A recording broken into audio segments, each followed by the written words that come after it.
आसिफ नौकरी की तलाश के लिए शहर गया। मुसलसल 1 हफ्ते की ख्वारी के बाद उसे कोई नौकरी नहीं मिली। चेहरे पर नाउमीदी लिए थका हारा घर वापस लौट आया। अगले ही रोज वो अपने घर के बाहर उदास बैठा हुआ था कि अचानक उसकी नजर सामने वाली बैठक पर पड़ी।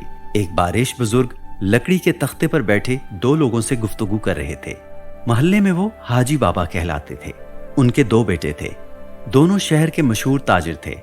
घर में रिज़्क की रेल पेल थी। जब वो दोनों चेहरे पर मुस्कुराहट लिए बैठक से बाहर निकले तो आसिफ बाबा जी को सलाम करने चला गया।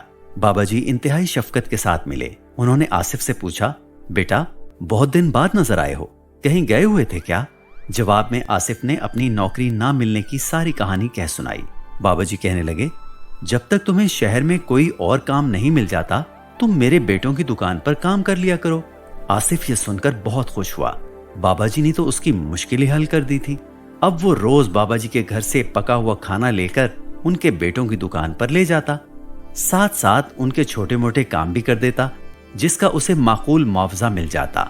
एक दिन जब वो खाना लेने आया तो देखा कि हाजी बाबा एक लकड़ी की संदूकची साफ कर रहे थे। थोड़ी देर बाद उनका बेटा एक थैला लेकर अंदर दाखिल हुआ। उसने संदूकची को खोलकर थैले में मौजूद सारी रकम उसमें डाली, फिर उसे वहीं बाबा जी के हवाले कर दिया। बाबा जी ने कहा, ये दोनों भाइयों का रोज का मामूल है कि वो काम पर जाने से पहले कुछ रकम इस संदूकची में डालकर जाते हैं। आसिफ ने पूछा, आप इन पैसों का क्या करते हैं? बाबा जी ने बताया, ये संदूकची उनकी खानदानी रिवायात का हिस्सा है जो नस्ल दर नस्ल खानदान के बुजुर्गों तक सफर करती आई है। जब से बुढ़ापे की वजह से जिस्मानी तौर पर मैं मौजूर हुआ हूँ, जिस्म की कुव्वत और जोरे बाजू पर की जाने वाली नेकियों से महरूम हो गया हूँ। मेरे बेटों ने फिर ये खानदानी संदूकची भरना शुरू कर दी है। मेरे हाथ से खैरात भी हो जाती है और रौनक मेला भी लगा रहता है। उनके घर से कोई भी सवाली खाली हाथ नहीं लौटता था। आसिफ ने देखा कि आहिस्ता आहिस्ता बैठक में लोगों का हजूम बढ़ रहा है। तन्हाइयों की जगह रौनकों ने ले ली है। बाबा जी की संदूकची जितनी जल्दी खाली होती उतनी ही तेजी से भर दी जाती। रौनक रौनक में ही बात से बात निकल आती। कोई किसी का वसीला बन जाता, किसी का काम निकल आता। बूढ़े बाप की खिदमत और जरूरतमंदों की दुआ से दोनों बेटों के कारोबार को 4 चांद लग गए थे। आसिफ ने अपने माँ बाप की तन्हाई और लाचारी के मुतालिक सोचा। वो पहले माँ बाप को अपनी कमाई में से लगी बंधी महदूद रकम देता था, लेकिन अब उसे संदूकची से फराखी रिज़्क का राज मिल गया था।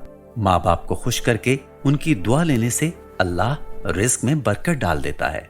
उसने उसी दिन से अपनी कमाई से वालिदैन के लिए नेकियों का वसीला पैदा करने के लिए अलग रकम जोड़ना शुरू कर दी। अल्लाह ने उसी साल उसे अपने कारोबार का मालिक बना दिया और वालिदैन की दुआ से उसका कारोबार बरकत से फैलता चला गया। बेशक वालिदैन से हुस्न सलूक से पेश आने में ही दुनिया व आखिरत की भलाई है।